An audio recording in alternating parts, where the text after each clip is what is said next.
Dímelo, mi gente, y bienvenido a otro episodio del Tony Pregunta. Y hoy, uno de los podcasts más esperados en el canal. Ustedes me lo estaban pidiendo, por favor, entrevístalo otra vez para saber qué ha pasado de la vida del gran Juan Dalmau. ¿Qué está pasando? Vamos, papá. Todo bien. Un placer estar de vuelta, mano. Gracias por estar aquí. Vas a coger candela. Oye, siempre que tengo Iván en Facebook, te lo estaba diciendo, que tengo un podcast contigo, me tengo que preparar para la gente. Tú, ¿cuánto te están pagando? Comunista, socialista. Y lo brutal es que yo he entrevistado a medio mundo. Tú ves al de los populares, tú ves a Jiménez, ¿me entiendes? Que están las entrevistas ahí en YouTube. Pero sí, también entiendo que el puertorriqueño muchas veces le gusta como que es un deporte de pelear. Hay pasiones. Digo, y yo creo que también fue una campaña intensa. Así que yo me he dado cuenta que después de la campaña, o sea, ya pasaron las elecciones. Ajá. Se supone que el gobierno está ejecutando, pero hay gente que se quedó todavía en la sintonía de, tú sabes, en el canal de la campaña. Así que con que me tengas aquí, vas a recibir buenas, ¿verdad? Buenos comentarios, pero al mismo tiempo, gente que todavía está en eso de la campaña de, bueno. No, pero tengo que confesar que la primera vez que te tuve, obviamente tuve estos buenos comentarios, pero sí sentí esta presión de muchas personas que te vamos a poner la X, programas de televisión que me querían contratar, celebridades que cocinan, como que, mira acá, si tú tuviste a esta persona, tú eres. Y yo, pero ¿qué tiene que ver una cosa con la otra? Y me pusieron la X bien puesta. Wow, no voy a entrar en detalles, pero sí sentí un poquito como... ¿Cómo se le llama eso? Sí, de persecución, de exclusión política, por lo como tú puedas pensar, que no estoy diciendo que piensas como yo. Pero lo que estoy diciendo es que en esta campaña política surgió algo que se permitió por parte de la campaña particularmente y se estimuló por parte de la campaña de Jennifer González, que es la idea de que o tú estás con ellos o tú eres enemigo. Y entonces se dio esa dinámica. Incluso hubo empresarios que en Puerto Rico le escribieron a sus empleados correos electrónicos amenazándolos con su trabajo si apoyaban la alianza y el proyecto de un voto por Juan Dalmau y Patria Nueva. Así que fue una campaña de verdad que revivió lo peor de la política del pasado, de persecución, marginación. Ya no solo por cómo tú piensas, es que no se supone que ni me des un espacio para dialogar y que la gente, ¿verdad?, piense desde donde nos estén viendo y escuchando, que piensen por ellos mismos. No, y quiero empezar con eso, vamos a empezar caliente. Voy a hacer este podcast, corillo, ustedes me van a decir, no, Tony, tú eres un PNP, porque vamos a hacer preguntas que leí, preguntas calientes de todo. Pero quiero empezar.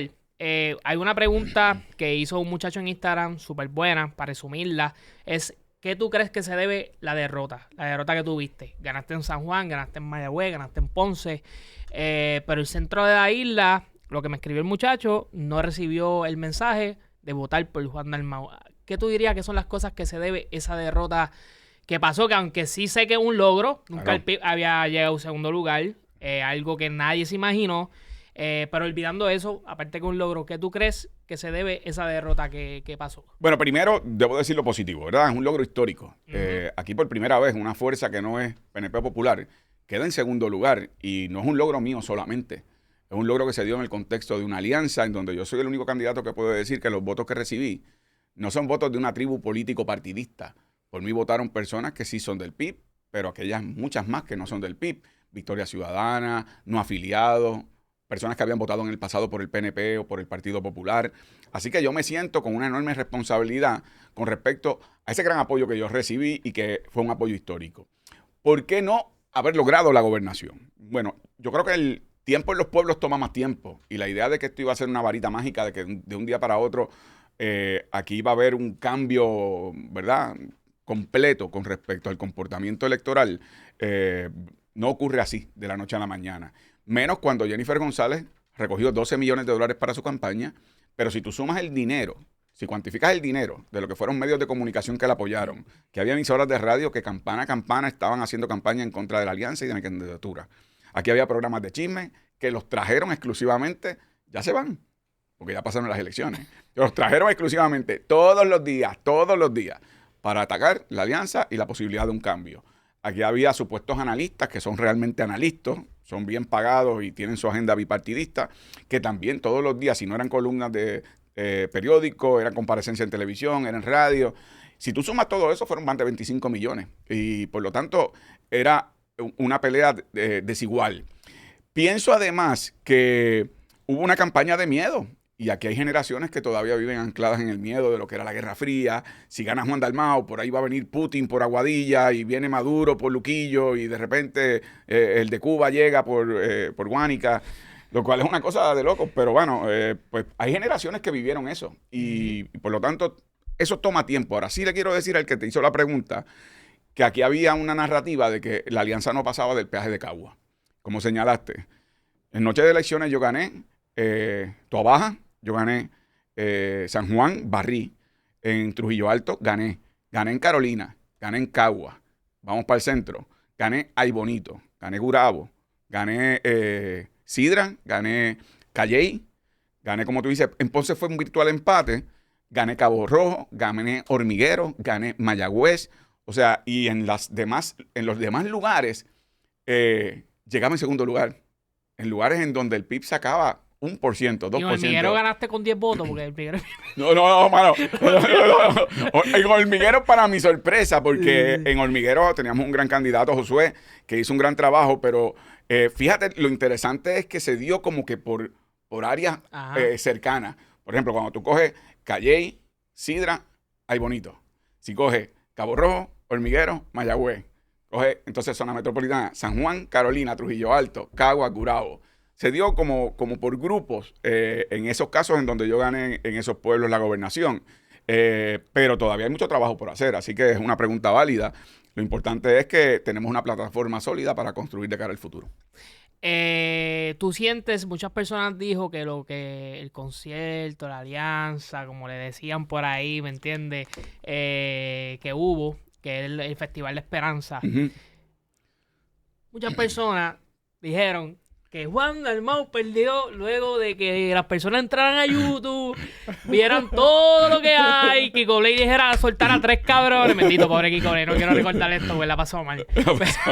Él la pasó mal, no quiero. Pero que muchas personas le atribuyen a eso. Yo voy a dar mi opinión, yo pienso que no.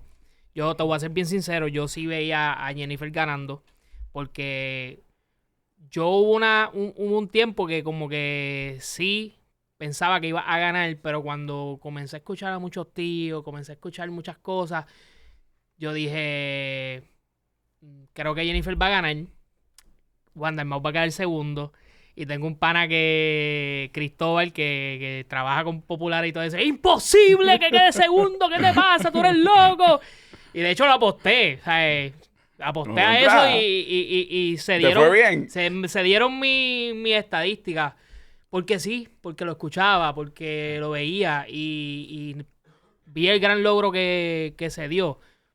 Pero ¿cómo entonces tú sientes que ese festival realmente o está más o menos a lo que estoy diciendo? Mira, no, mano, yo estoy de acuerdo contigo. Yo creo primero que me parece que da risa que se diga que un Festival de la Esperanza, donde acudieron 50,000 personas y tuvieron que parar los trenes porque ya no cabía más gente, es algo que hace daño en una campaña política.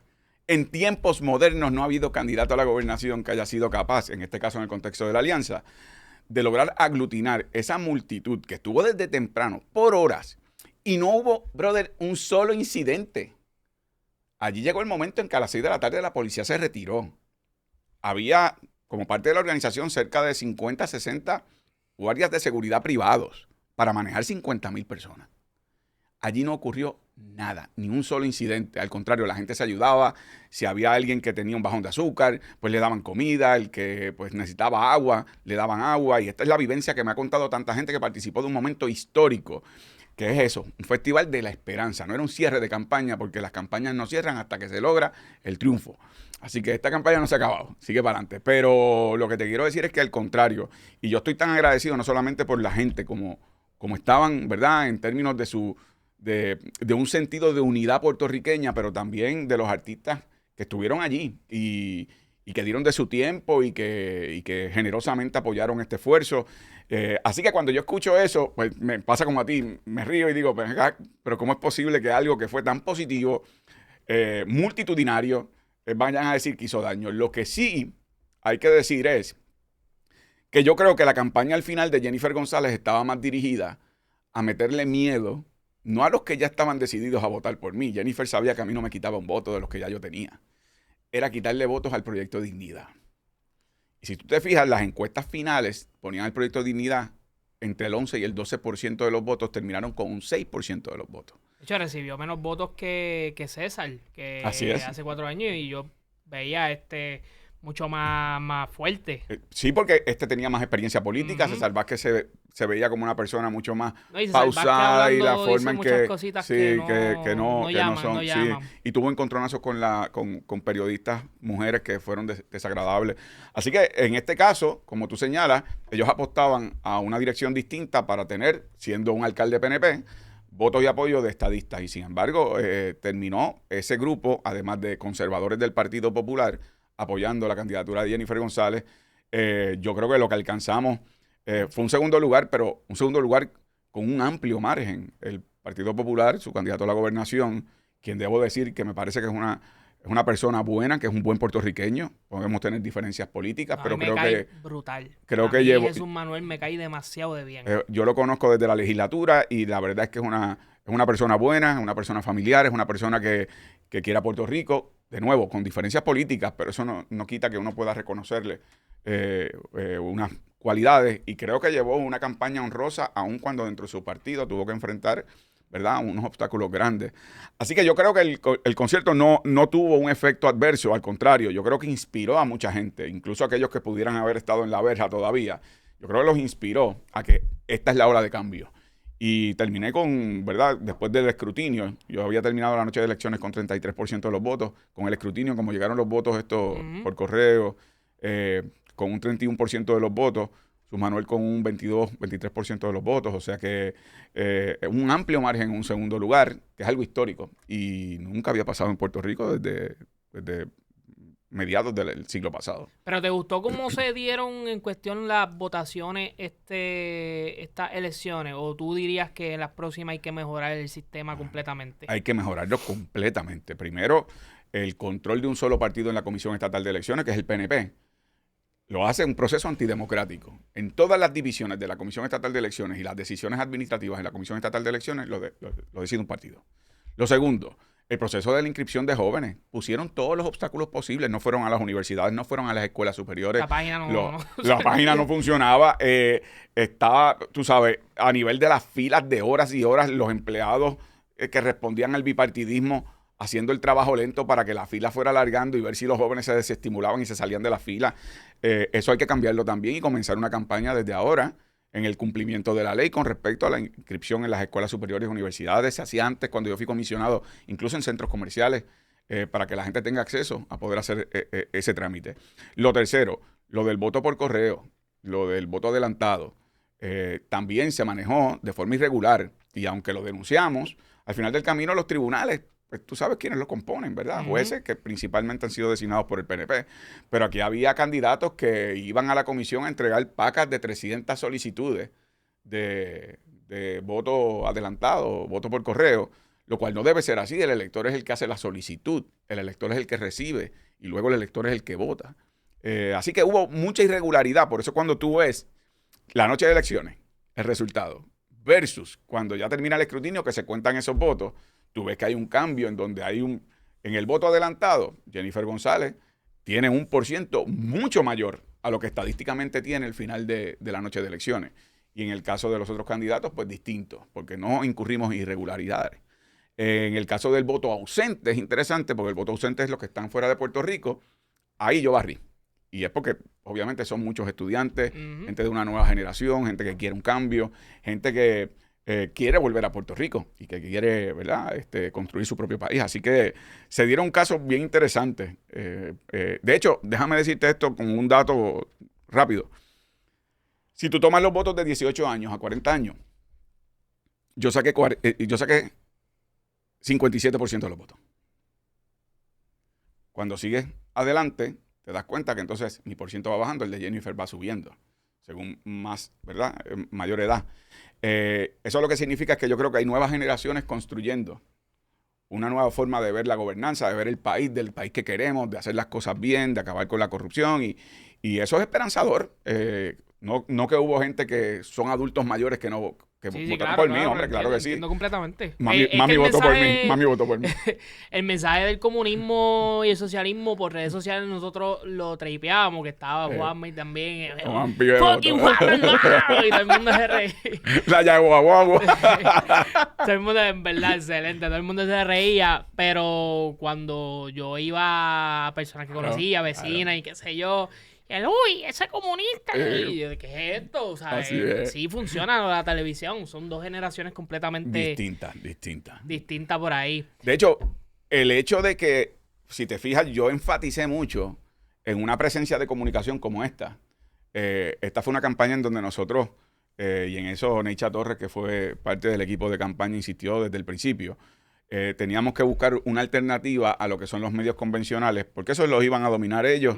Y además, eso tiene un demográfico, ¿verdad? Una gente según su edad, que es distinta a una generación más joven. Entonces, hicimos más de 40 y pico de podcasts y la verdad es que eso nos permitió llegar.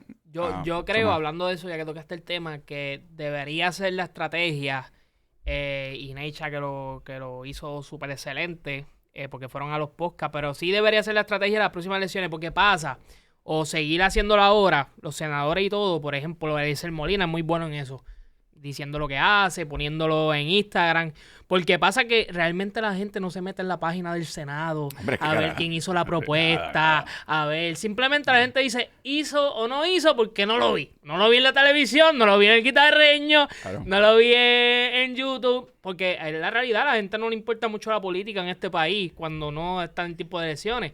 Así que yo diría que todos los políticos, las personas que estén creando y hagan eso, tienen que ponerlo como que en las redes sociales, porque sí, porque ahí es donde la gente va a saber. Yo en eso discrepo de ti. Yo creo que no todos los políticos. Yo lo voy a seguir haciendo, pero más nadie lo haga. Me lo dejan a mí la mano, mentira. Pero mira, te voy a dar un ejemplo. Mi hijo Gabriel, que me acompaña, tiene 21 años. Mi hija Sofía tiene 18. Ellos no ven televisión. Ellos no escuchan radio y mucho menos saben lo que es AM. Ese mundo oscuro de radio AM. Eso es un pantano.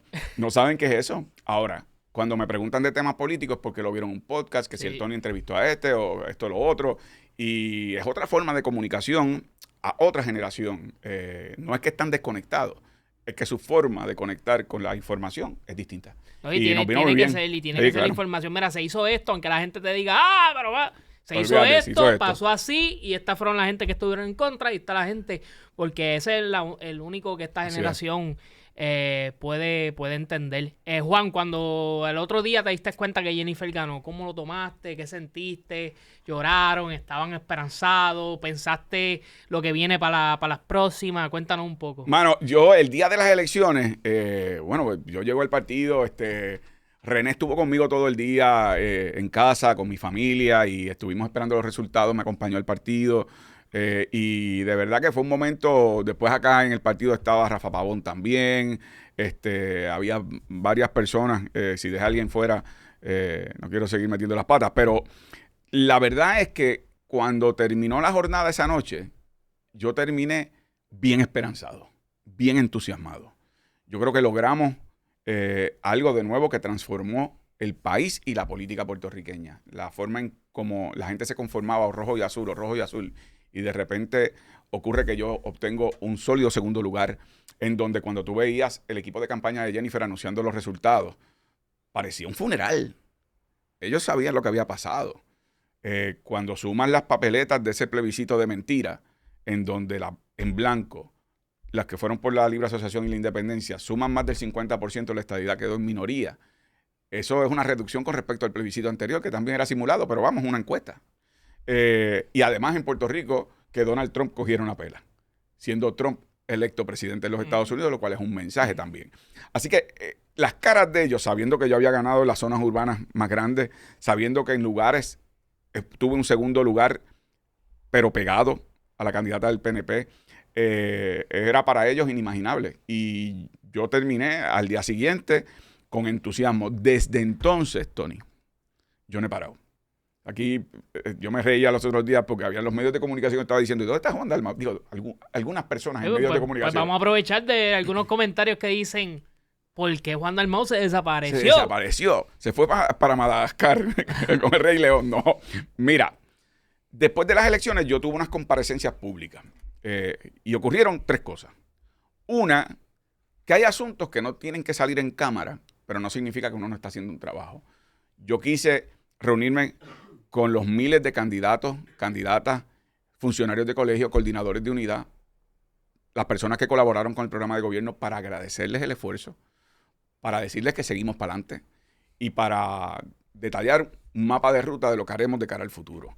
Así que yo he visitado más de 45 pueblos y todavía me queda en el calendario visitar varios pueblos más, precisamente en ese esfuerzo de continuar con un contacto directo. Eso no sale en cámaras, eso no lo cubre la prensa, pero es algo importante porque uno tiene que agradecer al que se fajó donde uno no podía estar, porque fueron portavoces de la campaña y defendieron los votos en las mesas durante el evento electoral. Lo segundo, como tú sabes, al final de la campaña mi esposa sufre un derrame cerebral. Yo pongo en pausa mi campaña, pero también quería estar el tiempo posible dentro de esas responsabilidades junto a mi familia en un periodo navideño, junto a mi esposa que afortunadamente está en una recuperación espectacular y los médicos están súper positivos y nosotros estamos más que agradecidos por el apoyo, las oraciones, todo.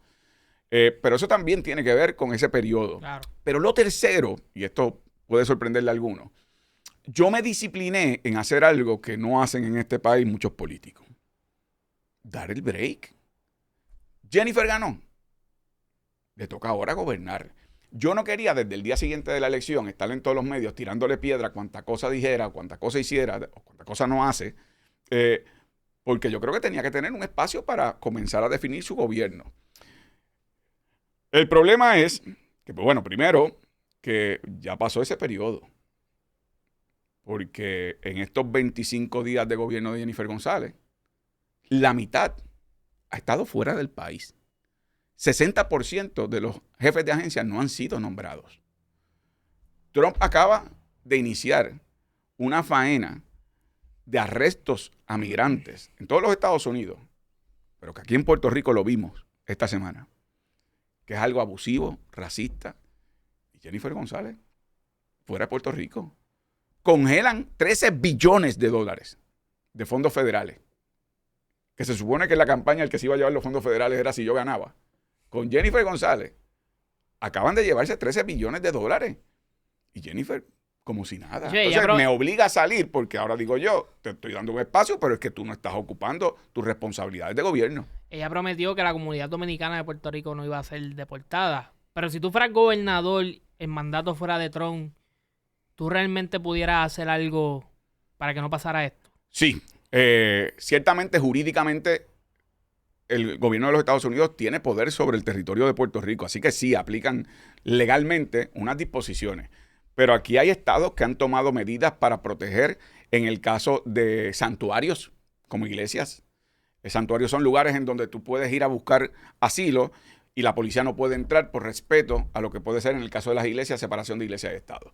Lo que tiene que ver, por ejemplo, con una determinación gubernamental, una expresión de repudio, una expresión de movilizar la opinión pública, una expresión de poder haber hecho con tiempo las excepciones correspondientes, porque Puerto Rico no es lo mismo que Delaware o no es lo mismo que Maryland. Puerto Rico es un país caribeño, nosotros tenemos unos lazos con nuestros hermanos dominicanos y por lo tanto aquí se dan unas circunstancias distintas a lo que se puede estar dando en los Estados Unidos por otro tipo de migración que ellos están, impulsando este tipo de política, pero en el caso nuestro, nuestros hermanos dominicanos y dominicanas son una fuerza laboral, inyectan a la economía, son personas que están en nuestro diario vivir, son amistades, son personas cercanas a la familia. Y yo creo que realmente lo que ha ocurrido es un abuso y se podían tomar unas medidas. De hecho, una de las medidas que se pudo haber tomado es que Jennifer González en la campaña no hubiese ido al foro de Heritage Foundation. Eso es una fundación en los Estados Unidos que participa de lo que se llama el Proyecto 2025. Y desde la campaña yo había dicho, desde agosto, que ese proyecto iba a recortar fondos federales para Puerto Rico y que además de eso iba a tener un efecto sobre los migrantes en el país. Lo anticipé y dije, y ese es el proyecto del candidato presidencial Donald Trump que favorece a Jennifer González. Pues dicho y hecho. Y no estoy diciendo se los dije, pero se los dije. Y por lo tanto, ahora Jennifer González lo que ha dicho es, no se puede hacer nada. No se pudo haber hecho antes y se pueden hacer unas cosas que ella se niega a hacer. Vamos a empezar con una preguntita que son los clips. Los famosos clips. La alianza. La gente dice que esa alianza fue una mentira. Los cogieron de Pensuaco. Cuéntanos un poco qué pasó. Sé que hay unas personas que pertenecen al Movimiento de Historia Ciudadana que se levantaron y hablaron que por qué esos escaños no están con nosotros. Cuéntanos un poco, cuéntanos lo que pasó ahí con la alianza del PIB y Victoria Ciudadana y si en las próximas elecciones va a haber alianza. Mira, la alianza continúa y la alianza es un esfuerzo de dos partidos distintos que nos apoyamos mutuamente, aun siendo partidos distintos, pero que teníamos consenso en unos puntos importantes. Eso también es un paso histórico. En Puerto Rico nunca había ocurrido. Por lo tanto, enfrentamos grandes retos. Primer reto fue el que nos evitaron hacerlo de forma coaligada. Son un tecnicismo para decir que tú puedes postular candidatos en las dos columnas similares. De manera tal que no es que el candidato coge 2 votos. Es que si tú votas bajo la insignia de Victoria Ciudadana, el candidato coge los votos, igual si vas bajo la insignia del PIB. Eso no lo podíamos hacer. Lo segundo, el Partido Popular y el PNP fueron a los tribunales para sacar de la papeleta a los legisladores, a los candidatos a la legislatura de Victoria Ciudadana y a Ana Irma Rivera Lacén como comisionada residente. Y lo lograron en el Tribunal Supremo. O sea, el Tribunal Supremo de Puerto Rico, dominado por el PNP, sacó de la papeleta a líderes de la oposición para que el país no tuviera la oportunidad de un cambio. Y además de eso, habiendo esos candidatos cumplido con los requisitos constitucionales y los requisitos legales. Así que tuvimos que enfrentar hasta julio, meses antes de las elecciones, el que Ana Irma no sabía ni cómo iba a aparecer en la papeleta, si es que iba a aparecer. Finalmente aparece en la papeleta, pero entonces ya la campaña está más entrada. O sea, hubo unos retos muy grandes. Sobre el tema de la ley de minoría y los legisladores que son electos. Ahí hay un impedimento constitucional, un impedimento legal. Si se hubiese hecho, era ilegal. Si se hubiese hecho, era inconstitucional. Pero no solamente es el tema legalista, es el tema político. Si se hubiese hecho eso, poníamos en manos de Tomás Rivera Chats y de Johnny Méndez quienes ocupaban esos cargos. Porque lo que iban a decir es, bueno, si los del PIB que les toca según la Constitución renunciaron, pues nosotros no vamos a juramentar el que ustedes escogieron porque eso es una tramoya de ustedes y por lo tanto nosotros vamos a escoger que ahora le toca al otro partido que llegó en 4º lugar o en 3er lugar y de repente nos quedábamos sin la soga y sin la cabra. Y eso no es un peligro teórico, es que ya había pasado si lo sacaron de la papeleta al Tribunal Supremo, siguiendo precisamente lo que quería el PNP y el Partido Popular. Así que teníamos que proteger los espacios ganados. Ahora, esos legisladores electos por ley de minoría, al igual que María de Lourdes y Denis por acumulación, son la delegación de Puerto Rico y naturalmente tenemos comunicación con Victoria Ciudadana para poder impulsar legislación que ellos habían impulsado o cualquier legislación adicional. Después de las elecciones yo he tenido comunicación con Ana Irma Rivera Lacén, hemos tenido reuniones presenciales, espero que próximamente tengamos una nueva reunión. Tuve una reunión con Manuel Natal. Y ella lo entiende, o hay cierto, y Natal... Bueno, y hay cierto telejada. En el momento en que se habló antes de que se resolviera el tema de las juramentaciones, etcétera, y ley de minoría, ella tenía la idea de que políticamente se podía hacer, aunque jurídicamente estaba consciente que no. Pero yo expresé, ¿verdad?, en la confianza que tenemos entre ambos, que yo creo que políticamente también era peligrosísimo que eso lo decidiera Tomás Rivera Chats y Johnny Méndez. Y no me quiero poner muy técnico, pero es que los cuerpos, el Senado y la Cámara, no solamente es que te pueden expulsar como legislador, es que te pueden excluir. Excluir significa que tú dices, Adrián González de San Juan dice, yo voy a renunciar, que el Tony me sustituya. Cuando tú llegas allí a juramentar, te van a decir, no, negro, eso no es así. Nosotros por votación mayoritaria decimos que somos los jueces de la capacidad legal tuya y como tú llegaste aquí es ilegal porque la Constitución dice que es de esa manera. Y ya hay pleitos que se han llevado en el pasado y se perdieron por las personas que lo llevaron. Así que nosotros tomamos una decisión política cuidadosa de los espacios que hemos logrado para la alianza, para Puerto Rico y, ¿verdad?, para lo que debe ser el país que merecemos. Pero, de nuevo, yo sé que dentro de... Y esto es algo que también tengo que admitirte que me causa risa porque la pregunta es legítima, pero cuando yo escucho en radio o cuando veo en televisión...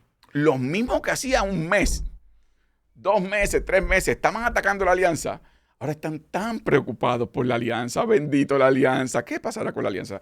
La alianza no solamente que está, sino que la alianza se va a fortalecer y yo aspiro que se amplíe a otros sectores que puedan sumar en este cuatrienio y prepararnos para los obstáculos que nos pusieron ahora, que podamos superarlos más rápido de cara al futuro. O sea, que tú dirías que las próximas elecciones va a haber una alianza y básicamente ya ustedes saben quién va a estar para gobernador, quién va a estar para San Juan, o todavía están en... No iría tan lejos, apenas llevamos 26 días de un nuevo gobierno. Ajá. Yo creo que la alianza tiene que enfocarse, número uno, cada organización, bregar con su organización interna, valga la redundancia, y además de eso, fiscalizar el nuevo gobierno, pero una fiscalización constructiva, es decir, no criticar por criticar, criticar con ideas que atiendan y que sea un contraste con lo que está pasando con los abusos del gobierno de Jennifer González, de Tomás Rivera Chats y de Johnny Méndez. Y por lo tanto tenemos una responsabilidad ahora en esta etapa de que eso sea así. Además de ampliarla con sectores estudiantiles, religiosos, sindicales, ambientales, etcétera, de todo, magisteriales. Y yo creo que ese proceso tiene que ser la prioridad ahora. En el futuro se definirá cómo es que esa alianza se va a articular electoralmente y debemos aprender de las lecciones de lo que pasó en esta pasada campaña.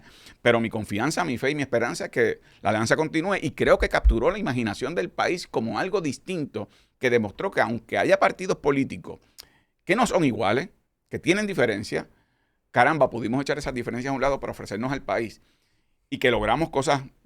Todo se concentra usualmente en Puerto Rico en la gobernación y yo fui el candidato a la gobernación en términos de la alianza, pero también el precinto 2 de San Juan, día de las elecciones, yo, el candidato de la alianza, ganó.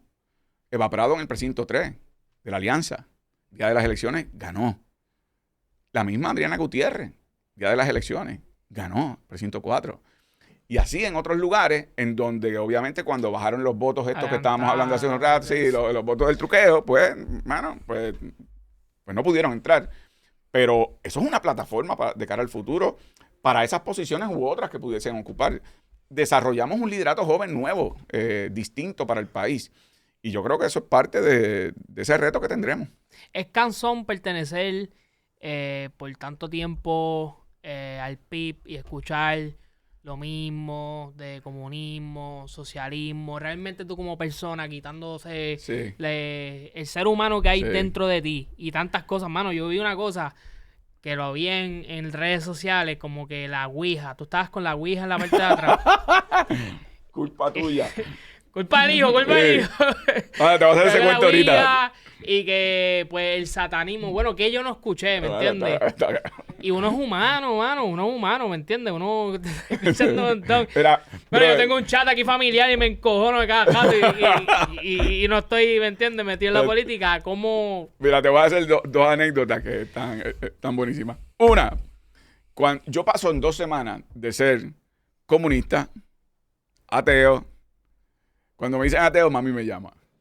Y me dice, Juancho, ¿por qué te dicen ateo si tú fuiste monaguillo? Yo, bueno, mami, ellos no lo saben. Al otro día me dicen narcotraficante. Mami me llama y me dice, Juancho, ¿qué es lo próximo que te van a decir? Porque mis amigas me están llamando, están preocupadas. Después de eso me dijeron que yo iba a quitar la propiedad privada. Después dijeron que yo iba a quitar los carros. Después dijeron que yo iba a quitar el internet. Y ahí fueron mis hijos los que me miraron mal. Eran primer voto y dijeron, ten cuidado, ten cuidado. O sea, crearon una narrativa que es una caricatura y nos podemos reír nosotros, pero había gente que recibía eso con terror. Habían vivido otros tiempos. Así que eso pasó. Lo segundo, lo de Ouija. Yo estoy en un foro por Zoom. Y esto fue, mano, para la pandemia. Esto fue en las elecciones anteriores, el 2020. ¿Quién tiene en casa el sistema para poder hacer esto? Tiene un micrófono, tiene la cámara, tiene esto. Mi hijo Gabriel. Así que yo me meto en su cuarto para hacer ese Zoom. Era sobre el tema de agricultura, no se me olvida. Pero ¿qué pasa? Yo no me fijo que hay detrás. Entonces Gabriel tiene pues una tabla de estos de Ouija del jueguito de mesa y tenía otras cosas. Tenía hasta un desodorante tirado. Pero yo ni me fijé. Y de repente un programa de chisme a los 2 días. Mira, con santería, brujería. Pero ¿qué tiene que ver el codo con la rodilla? O sea, hermano. Así que tienes razón. A tu pregunta, como ser humano, te admito que en el pasado a mí eso me trabajaba. Me trabajaba porque es una mezcla de frustración, de cómo es posible que haya gente que pueda creer ese tipo de cosas. Y un poco es como creer en el cuco a estas alturas de tu vida. El cuco es, ¿verdad?, un ente imaginario que usan los papás para meterle miedo a los chiquitos cuando se portan mal. Pero verlo en la dimensión de que en política se usa para meter miedo a adultos que deben tener conciencia, pues sí, antes me frustraba. Pero en esta campaña, yo te tengo que ser honesto, yo me lo disfruté. Porque compensaba y contrastaba tanto con lo que yo estaba viendo en la calle. Con lo que yo veía era una efervescencia de cambio, con lo que eran nuevas generaciones que no estaban dispuestos a que los cogieran. Una generación que viene de María, pandemia, temblores, verano del 19, del evento electoral anterior. De repente se está construyendo este cambio con esperanza, con deseo, con sed. Y pues yo estaba más contagiado con eso. Y cuando veía el contraste de estas personas haciendo una campaña de la década del 90, del siglo pasado, esas campañitas de miedo, de verdad que me daba risa. Y particularmente, pues, lo que yo hago compra en mi casa, yo voy al garaje, echo mi gasolina, así que yo tenía contacto con gente continuamente. Y lo que pasó, por ejemplo, en los simulacros de las escuelas superiores, era una cosa de que 2/3 partes de los estudiantes votaban a favor de mí, y eso te llena de entusiasmo, te llena de esperanza. Así que, como ser humano, te tengo que decir, antes me trabajaba, entonces, pues, hermano, el saco en casa cogía, pero ya en esta, súper cool. No, y también hay una gran cantidad de personas que tú metes en los comments también están, pero qué ridícula es esta, claro, ¿me entiendes? Claro. Lo que pasa es que a veces, tú sabes, uno comenta y claro, son muchos más. Sí. Ahora va la pregunta que te ha seguido por siempre. Creo que me extrañó, que no esperaba que tantas personas en Facebook, porque en Instagram pues es diferente. Yo digo que Facebook es PNP, full. Pero Instagram, pues la gente estaba chilling, pero en Facebook era lo mismo. Maduro.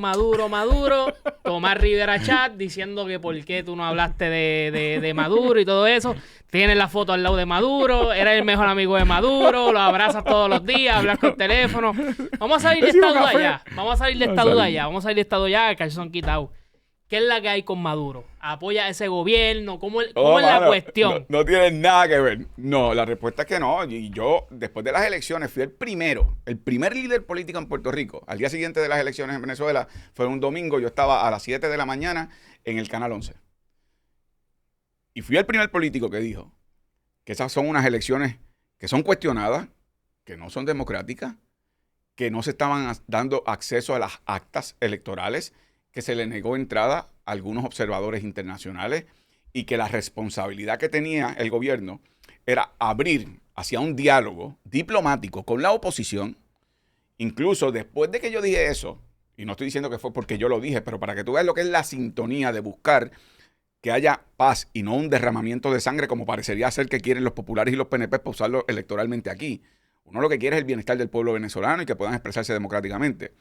Desde el Papa Francisco, de la Iglesia Católica, hasta el presidente de Brasil, Lula da Silva, hasta el presidente de Colombia, hasta el presidente de México, tenían la misma posición. Hay que buscar una salida diplomática a lo que es un proceso electoral cuestionado. Lo dije desde el principio, pero como no era compatible con la narrativa que tenía el PNP, ellos siguieron con los mismos anuncios y siguieron con la misma ñoña. La foto. A mí me invitan hace años, yo ni me acuerdo. Yo creo que en la foto salgo hasta con una pollina de Words for Two o algo así. Y eso. Estaba rechonchillo. Mano, me invitan para un foro. Y el foro era sobre el tema de Puerto Rico. En ese foro participaron distintas personas de Puerto Rico. Participaron profesores, participó el presidente del Comité de Derechos Humanos, participé yo, participaron personas representando sindicatos. Era para hablar sobre el tema de Puerto Rico. Estaba todo empezando el tema de la Junta de Control Fiscal, toda esa cosa. Y, o sea, te estoy hablando hace años. Y el foro era para que nosotros explicáramos. A ese foro de repente se presenta el presidente de Venezuela, Nicolás Maduro. Se sienta, da un saludo, se levanta y se va. Yo ni hablé con él, yo no tuve un intercambio, no nos fuimos después a dar unos tragos, no nos fuimos después a comer cena, yo no le sirvo desayuno por las mañanas, él no fue al Festival de la Esperanza. Estoy seguro que debe haber gente del PNP allí listos con una cámara cuando salga a bailar. Cuando salga a bailar. Nada de eso, pero de nuevo, nosotros cuando uno tiene responsabilidades políticas tienes que aprovechar, ¿verdad?, los foros que se te ofrecen. El PNP nunca menciona, o Jennifer González, o su equipo, no menciona que yo en los últimos 4 años visité todas las universidades más prestigiosas de los Estados Unidos, por invitación de ella. Yo fui a Yale, yo fui a Harvard, yo fui a Northeastern en Boston, Northeastern Illinois, yo fui a Seattle University, yo fui a MIT, yo fui a Florida University, entre otras, para no seguir la lista. Invitaciones por universidades. Georgetown Law, me invitaron del programa graduado para hablar de Puerto Rico. Y fui. El cuatrenio pasado, y este cuatrenio hace un par de semanas, visité en múltiples ocasiones el Congreso de los Estados Unidos. Me reuní con congresistas, no solamente en el ala del Senado, republicanos y demócratas, también en el ala de la Cámara de Representantes, republicanos y demócratas. Me reuní con gente de la diáspora. Eso no lo mencionan. Y no ponen las fotos porque hay. Entonces, tú te das cuenta que es que ellos quieren crear una imagen para que la gente cuando lo vea diga, tú ves, pero por las otras. No ponen, no te digo yo, las fotos cuando Rubén se reunió con Barack Obama, o cuando Rubén Berrío se reunió con Bill Clinton, después de lo de Vieques. Esas no las ponen, porque eso les rompe la narrativa del terror y del cuco. Y por lo tanto, mano, pues de nuevo, tienes razón, lo usaron y lo usaron a mansalva, tenían el dinero, tenían los foros, tenían las emisoras de radio, tenían, ¿verdad?, mucha gente que le servía de caja de resonancia, pero yo confié en, ¿verdad?, en la inteligencia del país y creo que habiendo sido una campaña así, contra que 31% de las personas votaran como ellos decían, ¿verdad? No estoy diciendo que eso es verdad, pero lo que ellos decían, porque no es verdad, por el ateo comunista, el que iba a quitar el internet de propiedades privadas, 31% de las personas. Pero también me imagino que es que en las elecciones querían más enfocarte en Puerto Rico. Ellos estaban hablando de otro país. Claro, para no enfocarse en los fracasos de ellos. Y no enfocarse en los fracasos de ellos. ¿Me entiendes? Que también es... Yo lo entiendo, pero hay gente que duele mucho. Pero para terminar pero ya... Pero rápido. Usted que nos está viendo, estoy seguro que muchos de ustedes han tenido un trabajo, han tenido un jefe, un supervisor o han tenido un compañero o compañera de trabajo. Y usted sabe que ese compañero o compañera de trabajo no da el 100%, no trabaja como usted, no tiene, ¿verdad?, los deseos que tiene usted para echar para adelante el negocio. Y sin embargo se la pasa hablando mal de usted. Porque usted sí tiene el deseo de echar para adelante el negocio, usted quiere fajarse. Entonces, a falta de que puedan hacer las cosas bien, entonces déjame hundir a este con fango, con lodos, con chismes, con rumores, con mentiras. Pues eso mismo en política. Y eso fue lo que hicieron. Y todavía, si tú te fijas, cuando estaba el PNP se aprobaban resoluciones sobre el tema que si Venezuela, que si Cuba, que si el otro. Oye, aquí en Puerto Rico han arrestado a dominicanos en nuestra casa, que deberíamos ser nosotros los que decidamos quiénes viven en nuestra casa y quiénes conviven con nosotros. Y ayer bajaron 2 resoluciones que habían presentado María de Lourdes Santiago sobre ese tema y las derrotaron la mayoría del PNP. Entonces, lo que está pasando en nuestra casa a ellos no les importa. Y para que tú te entretengas y no veas lo que ellos te están haciendo y la poca vergüenza que te están haciendo, bueno, pues vamos para Cuba, Venezuela, Putin. Es el truco de siempre, brother. Y yo lo que aspiro es que la gente pueda abrir los ojos. No, y para terminar de este tema ya, se pudiera decir que Maduro sientes que tuvieron robar y que María Corina se merecía estar ahí. Yo creo, yo no tengo el dato preciso, pero sí tengo este dato. No entregaron las actas. Eso es antidemocrático. Y eso deslegitima una elección. Número 2, creo que el control que tienen del proceso electoral en el ente electoral es algo que también es antidemocrático. Como pasa aquí con el PNP, así como lo denuncio aquí, lo denuncio allá. El problema es que aquí el PNP no denuncia lo que está haciendo, pero entonces allá sí. Es la hipocresía. Y además de eso, creo en una vía diplomática, porque aquí lo importante es... Aquí hay 2 vías, mano. Aquí hay 2 vías. Con el tema de Venezuela, cualquier país. La vía de un diálogo diplomático en donde puedan sentarse las partes, que haya buena fe y que haya intermediarios de otros países, que puede ser Barack Obama, que tiene una figura importante, que puede ser un ex primer ministro conservador como David Cameron de Inglaterra, como puede ser el Papa. Gente que tenga un respeto internacional, que sirvan de intermediario. Esa es una ruta, diálogo diplomático para que haya un proceso limpio, transparente, confiable. Hay otras rutas. Guerra civil, derramamiento de sangre. Esa es la ruta de Putin en Ucrania. Esa no puede ser. Pero aquí parece que el PNP quiere esa, para poder politiquear con esa. Pero no le importa al pueblo venezolano. Yo prefiero insistir en la vía diplomática y que haya una apertura para un proceso pronto donde los venezolanos se expresen. Como dirían, a buen entendedor, yo creo que pues, dejamos eso claro ahí. Dalmau, cuéntanos ahora.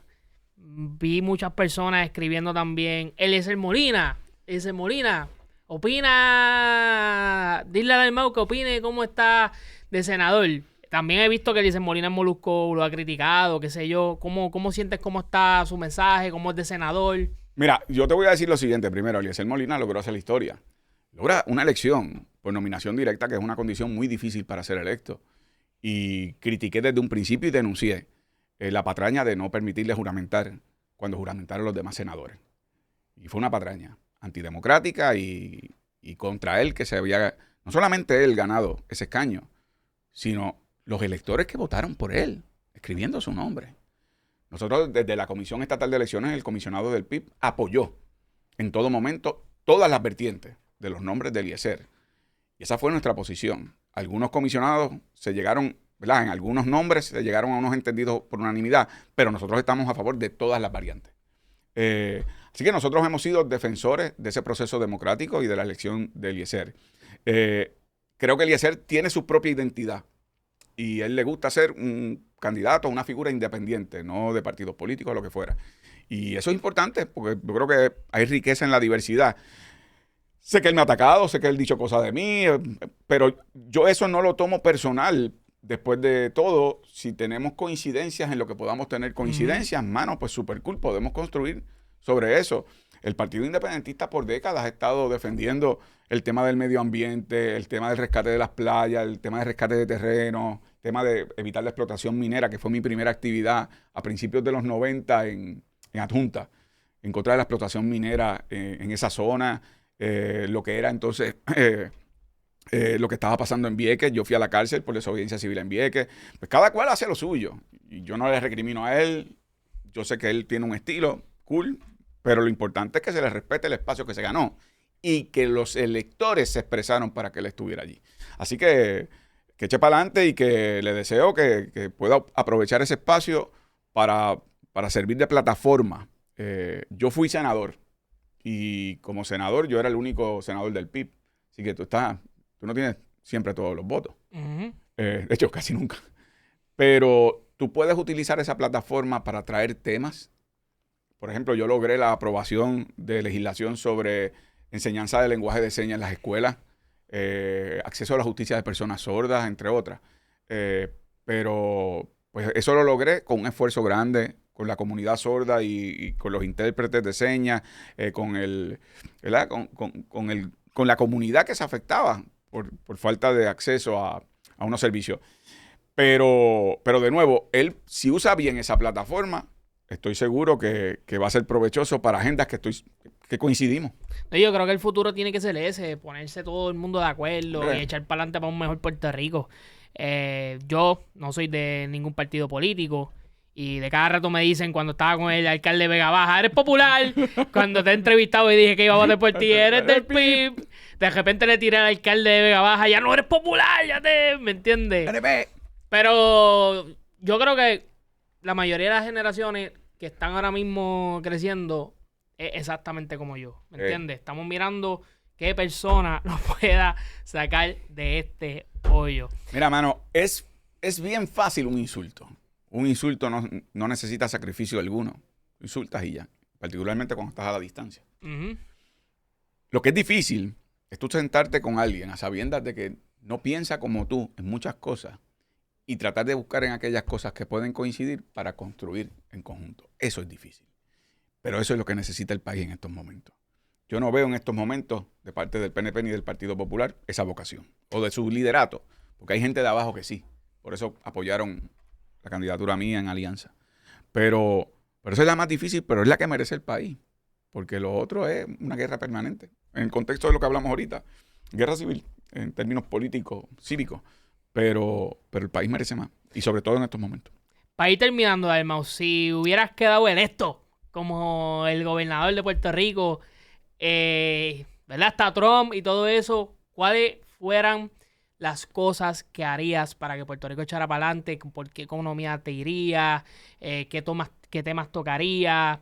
¿Y cómo sería el asunto contigo de gobernador? Mira, yo creo que primero, desarrollo económico con respecto a lo que es el impuesto mínimo global, eso va a aplicar ya ahora en el 2025. El país, el gobierno no está preparado todavía para eso.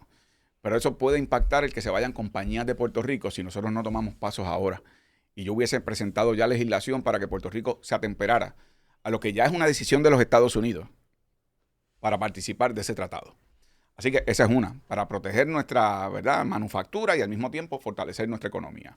Lo segundo, en términos de la Universidad de Puerto Rico y del sistema de educación, despolitizarlo y comenzar un proceso de que sean las comunidades escolares las que tengan el control del proceso de unos presupuestos locales, obviamente supervisados, pero que no sea una burocracia la que se chupa un presupuesto de 5,000 millones de dólares, que es el presupuesto de educación en Puerto Rico consolidado, y que sin embargo no llega al salón de clase teniendo menos estudiantes, menos maestros, menos planteles, con peor nivel de aprovechamiento.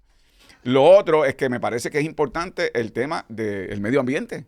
Nosotros tenemos que tener, no solamente en términos de los recursos naturales y ambientales, pero también están los elementos agrícolas. O sea, Jennifer también con la palguera. No, mano, imagínate tú sabes que tu primera legislación, la primera, tú sabes que a nosotros en la campaña preguntan, ¿y cuál es su prioridad en la campaña? ¿Cuál es su prioridad si usted fuera gobernador? ¿Y qué es lo primero que haría? Lo primero que ella hizo, ya no es teoría, fue sacarle las castañas del fuego a los suegros. En una casa que el propio Departamento de Recursos Naturales, bajo el dominio del PNP, señaló que había violado los reglamentos y las leyes ambientales. Contramano.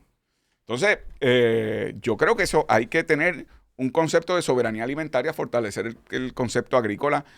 Nosotros no vamos a vivir de la agricultura. Aquí ningún país del mundo vive de una sola cosa. Pero necesitamos como isla protegernos para lo que es lo que consumimos alimentariamente. Creo además, el tema de la corrupción hay que atajarlo de raíz. De raíz tiene que ver el financiamiento de campañas políticas, lo que tiene que ver la forma en que se contrata con el gobierno, las subcontrataciones que no se regulan en Puerto Rico. Yo había presentado legislación sobre eso. O sea, tú te llevas una subasta y como contratista tú empiezas a subcontratar a los que van a hacer el trabajo, pero tú te llevaste la subasta para tú ganarte los chavos. Que haya una supervisión sobre eso. O sea, que hay unas cosas que yo hubiese pensado que Jennifer González ya lleva 26 días en el gobierno, 25 días, que iba a tener un mapa de ruta. O sea, cuando le pregunten a Jennifer, como hacen en la prensa, cuál es el saldo de sus primeros 100 días, va a tener que decir que los primeros 25 días fue irse la mitad de viaje y la otra mitad, su legislación número 1 fue relevar de responsabilidad a su suegro por lo que habían hecho en la palguera. Eso no es lo que busca el país. Así que hay un contraste enorme. Yo he designado un comité asesor multisectorial que van a estar asesorándome durante este cuatrenio para lo que sería, ¿verdad?, como un gabinete en la sombra, para poder no solamente fiscalizar a Jennifer González criticando, es para poder presentar propuestas específicas que contrasten con lo que está ocurriendo en el gobierno. De manera que el país sepa, yo no vine a tirar piedras por tirar piedras. Lo que se haga bien, que se haga bien. Súper. Pero lo que se haga mal, que se señale y además dar soluciones. Eres independentista. Sé que eres independentista, que nunca quitas a Estados Unidos del mapa como la mayoría de las personas creen. Pero, ¿cómo tú trabajarías llevar el mensaje de soy independentista en estos 4 años para que se siga entendiendo, ¿verdad?, tu postura, tu independencia, independentista qué? Porque hay muchas ramas de independencia. ¿Cómo tú trabajarías lo de soy independentista, pero entiendan que aquí hay una democracia? ¿Piensas que deberías explicar mejor lo que son los términos de independencia? Explícanos para terminar ya, que eso es algo que me gustaría que la gente entendiera realmente, porque aquí solamente se habla de independencia ya y piensan que la independencia es solamente una cosa. Pero, ¿cómo tú trabajarías para que la gente entienda más? Como que yo soy independentista, pero... Mira, yo creo que es importante orientar, educar. Claro, lo que se recibe, ¿verdad?, a veces de medios de comunicación y otras cosas, pero voy a aprovechar este espacio para hacer unos planteamientos muy precisos. Ser independentista desde mi perspectiva, por lo menos así lo siento yo, no es ser antiamericano. Yo no soy antiamericano. De hecho, los Estados Unidos son el primer país libre del hemisferio. Es una república. Libre de los ingleses. Exactamente. Y es una república porque tiene un sistema republicano de gobierno de 3 ramas. Segundo, ser independentista, como no es ser antiamericano, no significa declararle la guerra a los Estados Unidos. Primero porque sería insensato que siendo la potencia que se ubica en nuestro hemisferio, nosotros no vayamos a tener comercio, intercambio, que puede ser ciudadanía recíproca, de tránsito. Allá vive la mitad de la población de Puerto Rico. O sea, el único que quiere construir un muro y evitar que entre la gente es Trump. Esa no es mi vocación, al contrario. Es que pueda haber, como hay en otros países, esos entendidos bilaterales. Lo tercero, que en las elecciones generales no se escoge un estatus político. El PNP ha ganado. ¿Cuántas veces? ¿Y dónde está la estadidad? Y ha ganado plebiscitos con la estadidad y dicen, ahora es que viene la estadidad. Eso no va a ser así. Es un gancho para engañar a gente que de buena fe cree en la estadidad, para que vote por ellos. Pero la realidad es que la única manera en donde nosotros podemos avanzar un proceso, en donde el país se exprese sobre el futuro del estatus, tiene que ser con un diálogo con el Congreso de los Estados Unidos. Tiene que ser que ellos nos digan qué opciones son posibles, bajo qué condiciones, cuál es la transición de cada opción y luego, ¿verdad?, informados que nosotros votemos en un plebiscito, pero con un diálogo con el Congreso. Porque aquí pueden hacer un plebiscito mensualmente. Y mientras el Congreso esté allá, poco le importa. Tiene que ser un proceso democrático, abierto, de diálogo de ambos países, de ambos, ¿verdad? Y yo creo que aquí lo que pasa es que el Partido Popular quiere que no cambie nada y el PNP quiere simular que va a traer la estadidad, pero es para ganar elecciones aquí, no porque esté luchando por ella. Fíjate que el cuatrienio pasado su gran proyecto fueron los cabilderos de la estadidad. Nos costaron $1 millón al año. A una de las cabilderas la tuvieron que votar. A otra le hicieron señalamientos éticos por no radicar informes. Entonces lo que tenían era realmente un relajo con fondos públicos. Y ahora la gobernadora tiene una mejor idea. Nombrar a los jefes de agencia cabilderos de la estadidad. O sea que ahora es cabilderos con esteroides. Los jefes de agencia tienen que estar trabajando para el país, mejorando las condiciones de los servicios que da su agencia.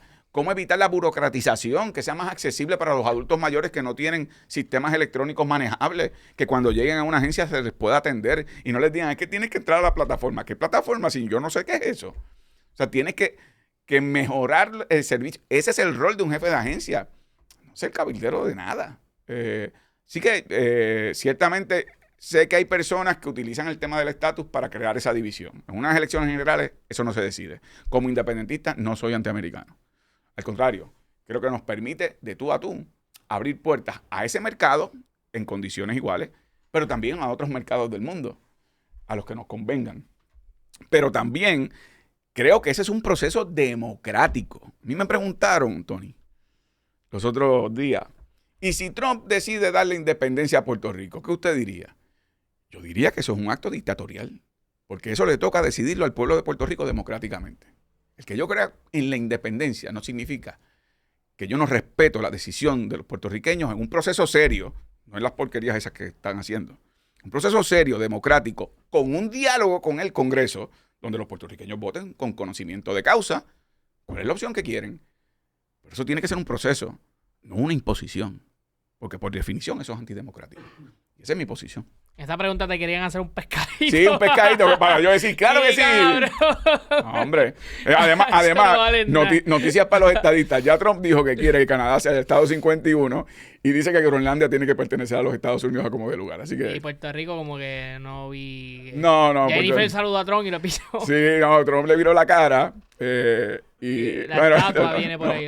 No me descuerda porque después usan esos clips para otras cosas. Bueno, Dalmau, mil gracias por estar aquí. Contramano. Gracias a ti, brother, como siempre. Un honor, siempre es un placer. Y siempre respeto a todos los políticos que pueden hablar. Oye, hablamos aquí de todo, todas las preguntas que habían por ahí, se contestaron. Al igual que cuando yo hablé con Jiménez, fíjate, cuando yo estuve con Jiménez, que es de Proyecto Dignidad, papi, yo le hice todas las preguntas y también estaba contestando todo. Y pienso que así debería ser, fomentar más el diálogo. Yo a veces a veces me pongo empiezo a hablar de política y también me caliento. Pero también debo de madurar y debo de fomentar el diálogo, porque así es que mejora Puerto Rico. Pero... y saber y aprendernos nuestra historia, ¿me entiendes? Hay algo con el disco de Benito, de Bad Bunny, que la gente está... ¡Puerto Rico, Puerto Rico! Menciona a Hosto y todo eso, y es fomentar que busquen la historia y que puedan entender esa identidad de ser puertorriqueño, que eso es lo que buscamos al final. Mira, los pueblos, las nacionalidades, nosotros como puertorriqueños y puertorriqueñas, no venimos de la nada. Nosotros tenemos una historia gloriosa como pueblo. Tuvimos feministas como Luisa Capetillo, encarcelada y perseguida por utilizar pantalones, una mujer en la década del 30. También tuvimos filósofos como Hosto, que murió fuera de Puerto Rico, y que hay universidades en otros países en Latinoamérica que llevan su nombre. Y al mismo tiempo, pues, Betances, educadoras como Margot Arce de Vázquez, artistas, pintores, músicos. ¿Hay alguna historia que sea la más que te gusta? Aprovechando que siempre hablo, a la gente le gusta escuchar el boricuazo, pero ¿hay alguna historia, por lo menos, que sea la más, quitando la política, ¿verdad? Que sea la más que te guste de esa identidad puertorriqueña? Mira, mano, yo te voy a decir lo siguiente. Esto no es historia. Pero yo creo que es una lección es reciente, pero es una lección para mirar de cara al futuro. Recientemente, hace meses, hubo una exposición de distintos artistas sobre arte gráfico y pintura. Y uno de los artistas tenía, parte de su exposición, contenido político. Críticas a cómo está el país, críticas a cómo estaba el gobierno. Y le mandaron a quitarla. Entonces, cuando ya tú llegas al punto tan antidemocrático que ni siquiera artísticamente te puedes expresar libremente, porque el arte no es otra cosa que un espejo de la sociedad, ahí es que nos miramos como pueblo, con nuestras luces y nuestras sombras, con nuestras virtudes y nuestros defectos. Todavía esa sombra de la persecución política prevalece. Y una de las historias que yo he escuchado 1000 veces sobre el tema de persecución política, particularmente es la familia Díaz de Arecibo. Y nada, es política, pero es historia. Y es que cuando se da la revolución del 50 en Puerto Rico, que hubo una revolución bajo el mando de don Pedro Albizu Campos, la policía comienza a arrestar en distintos lugares a personas, ¿verdad?, que se asociaban al independentismo. Y cuando llegan a casa de la familia Díaz en Arecibo, lo recibe la matriarca, la madre, ¿verdad?, la esposa. El esposo y sus hijos no estaban. Estaban en la revolución. Y la policía le dice, ¿dónde está fulano, fulano y fulano? Y ella le dice, está luchando por ti y por esta patria. ¿Qué haces tú aquí para arrestarlos en vez de estar con ellos luchando por este país? Entonces tú dices, eso es una señora en la década de 50. Toda esa familia, ella incluida, fue arrestada. Fueron los últimos liberados a finales de la década del 50. O sea que este país ha vivido momentos duros, de verdad. Y nosotros debemos, como generaciones más jóvenes, ser agradecidos de los que dibujaron este país. Y además, sentirnos que estamos encaramados sobre hombros de gigantes. Por eso vemos más lejos. No porque estemos a su gigantesca estatura. Es que nos llevan sobre sus hombros. Y eso es un honor enorme, pero impone una gran responsabilidad. Y es que esta es nuestra casa. Puerto Rico es nuestra casa. Nos tocó convivir con nuestras diferencias como hermanos y hermanas. Convivir en esta casa. Eso es un privilegio. Pero es una gran responsabilidad que esa casa prevalezca, se mantenga en orden. Hay que limpiarla y hay que hacerla nuestra. Bueno, gracias nuevamente, Juan Dalmau, por estar aquí. Ya tú sabes, corillo, suscríbete, comenta, Santi en los controles. Y esto fue un súper poscatón del Tony Pregunta.